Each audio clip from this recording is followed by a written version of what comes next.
Get out of my flippin' way.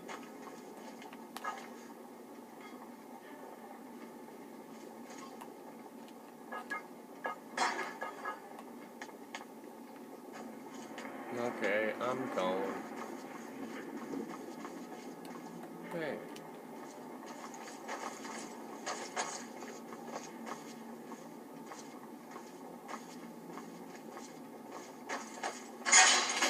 Whoa!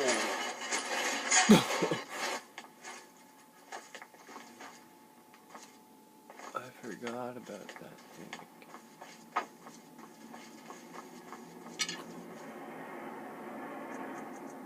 Last torch.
They fixed it.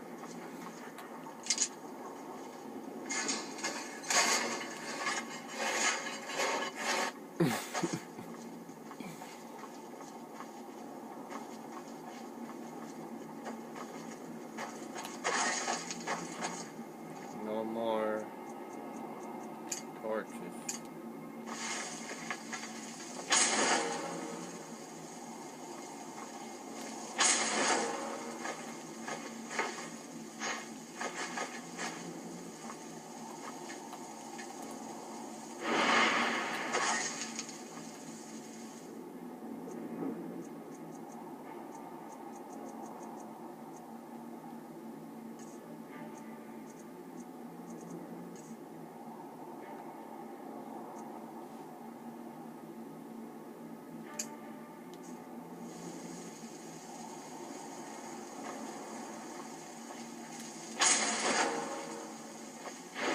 Hello.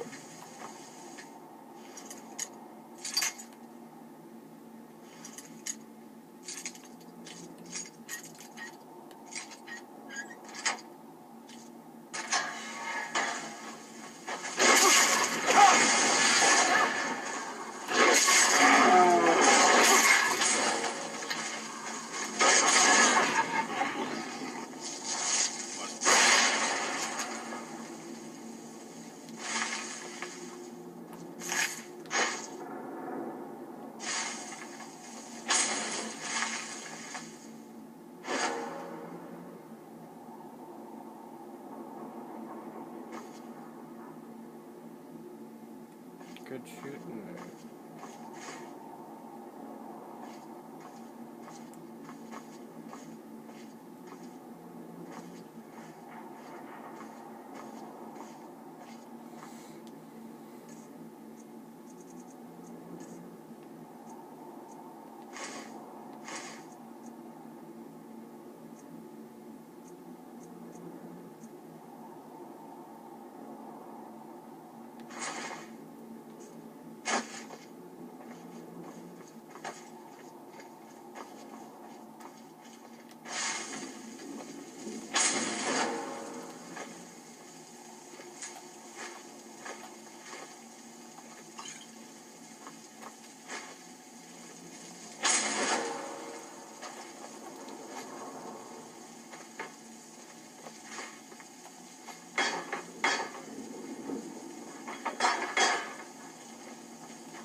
Okay, get out of my flippin' way.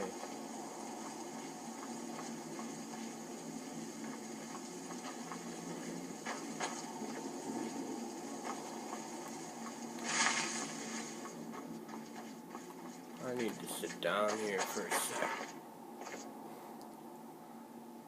I'll be back with you in a couple minutes. See ya. Well, welcome back. I'm gonna have a read of a book actually. And it's called LYCANTHROPIC Legends of Skyrim. Lycanthropic Legends of Skyrim. By Lentulus Inventius, Order of the Horn. I had heard the same rumors as everyone else, that the province of Skyrim was awash in various forms of lycanthropy. Lycanthropy? Lycanthropy?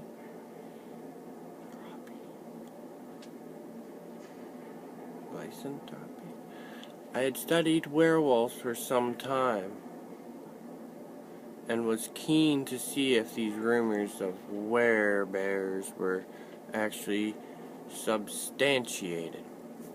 I elected to pursue these studies in the warmer summer months in deference to my fragile constitution. one quickly finds that common villagers are of practically no use in this land, whereas in Cyrodiil, even the youngest child can tell you the true fauna that inhabits its environs. Here I find alleged wise men recounting tales of unicorns and flying horses directly alongside their stories of werebears, so I don't put any stock in the rumors.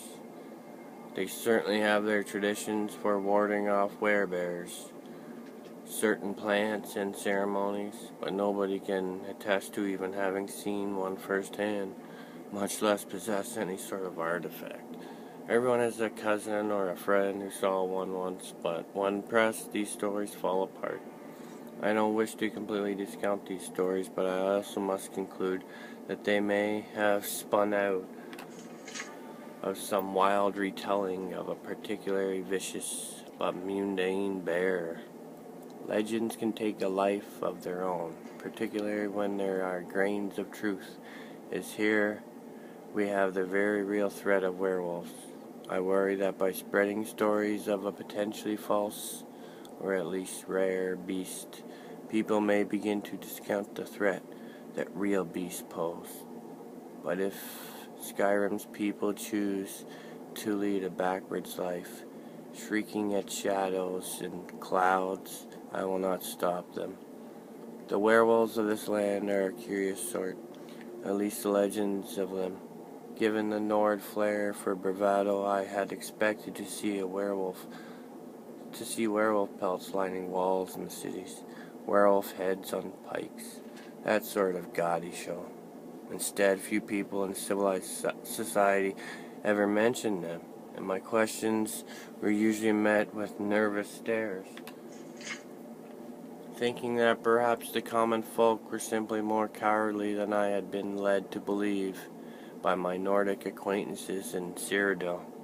I sought out those known for actual bravery, the supposedly fearless warrior band of Whiterun. The companions lost all color when I broached the subject, and asked me to leave. I had thought better of them, and was disappointed at how quickly brave men and women can be intimidated by stories. Pressing into the wilderness, away from any sort of settlement, I would often find hunters willing to recount stories of their kills.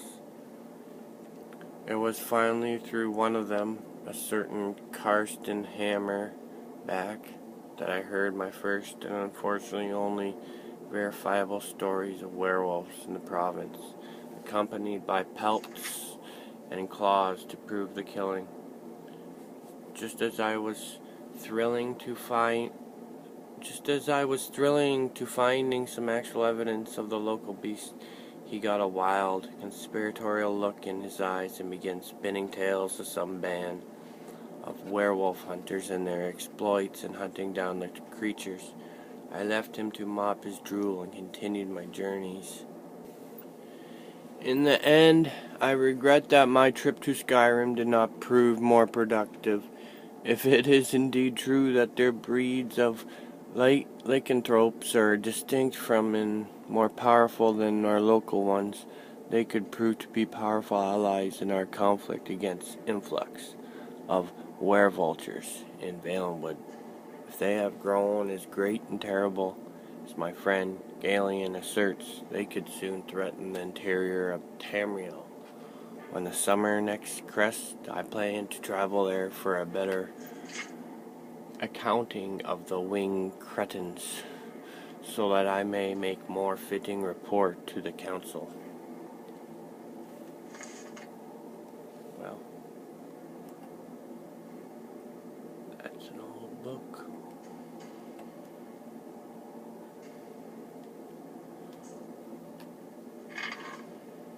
Well, hello.